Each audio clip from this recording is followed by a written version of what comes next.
So tell me your name and where you're from. Tiffany Lofton, and I'm from Los Angeles, California. Awesome. Tell me a time when you felt discriminated against. I went to the University of California, Santa Cruz in Northern California. I graduated in 2011. In 2010, I ran for vice president of the student government on campus. And out of 18,000 students, 2.8% of them are African American. And so there's about maybe 200 to 300 of us who look like me and who either lived on campus or didn't live on campus.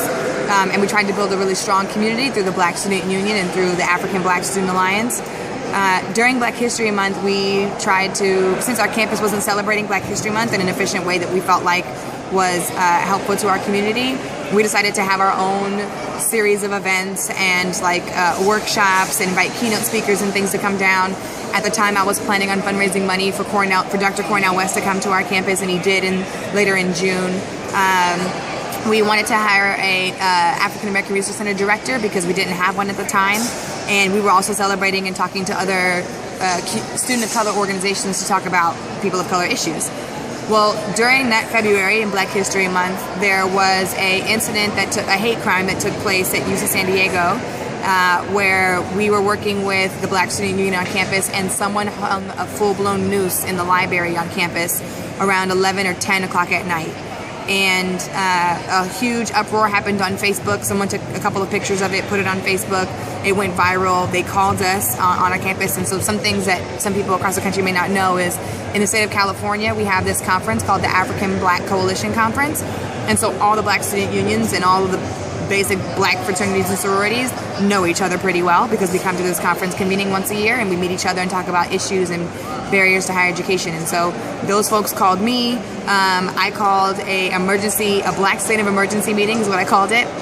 And we got on a conference call to talk about it a little bit and to find out what we were going to do. And so the San Diego took the lead on it because it was their campus, and their demands were to get the chancellor to step down and to suspend the fraternity.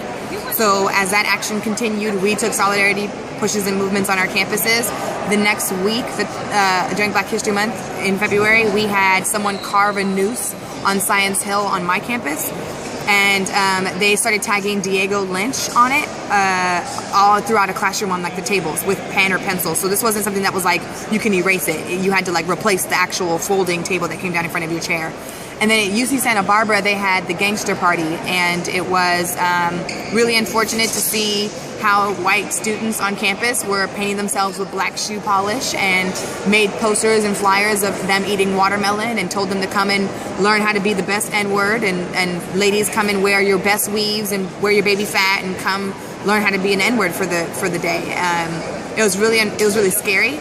It was really upsetting. I was really pissed off. A lot of my community didn't feel supported because we didn't know how to respond to it.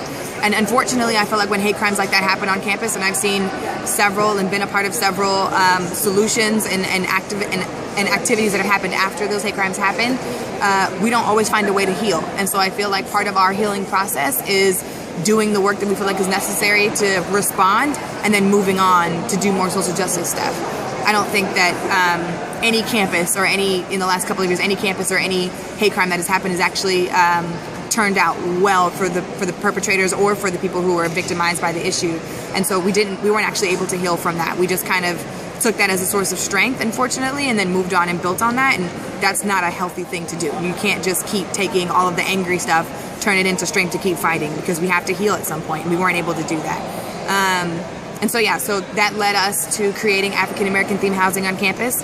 We had a sit-in on our Chancellor's University office for 72 hours with some other community students who were also fighting to get ethnic studies on campus, because my campus in California is the only UC who doesn't have ethnic studies, still to this day.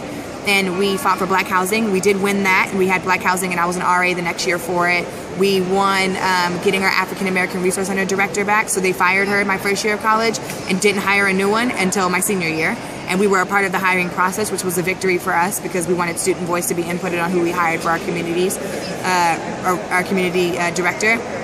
And then we also won a lot of mobilization and recruitment for the Black community on campus, because this actually brought a lot of the students who lived off campus on campus to talk about this issue, and it helped us create like a strategic plan. We had a lot of awareness on campus. We had ally meetings for people who wanted to be a part of it, who weren't identifying as Black, because we wanted to have all of our sessions closed spaces. We just really needed a safe space to be able to talk to each other and talk about what was happening and going on. And so we also stopped the funding of a newspaper. There was a satire newspaper called Fish Wrap on campus that reported the issues that were happening, but didn't do it in a way that was constructive, we felt like, and also marginalized some of the images that you see about Black people.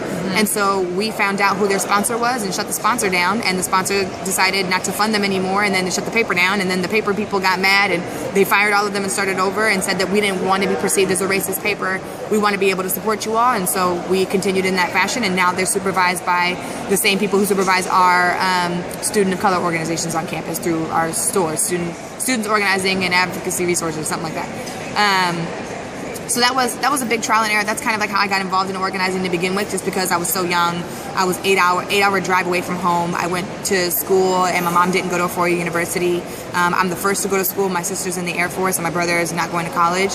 And that just taught me a lot about myself, the color of my skin, how I identify as a young leader, but how most importantly identify as a Black person, and then being a Black woman, because I didn't face too many gender sexism things when I was there, but I faced a lot of racial hate crimes. And so I ran for president the next year, and I won, and I served as president my senior year of college, and then I moved to DC right afterwards to do student organizing and across the country, which has been a really awesome experience. Awesome. Thank you. Absolutely.